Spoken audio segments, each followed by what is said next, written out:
যখন আমি ঘোমটা তুলি নয়ন পরে, পাণ্ডুর হয় গোলাপগুলি ঈর্ষা ভরে।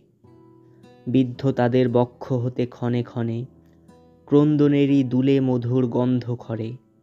কিংবা যদি সুগন্ধিকে আচম্বিতে এলিয়ে দিই মন্দ বায়ে আনন্দেতে, চামেলি ফুল নালিশ করে ক্ষুণ্ণ মনে, গন্ধটি তার লুকায় চুলের সুগন্ধিতে।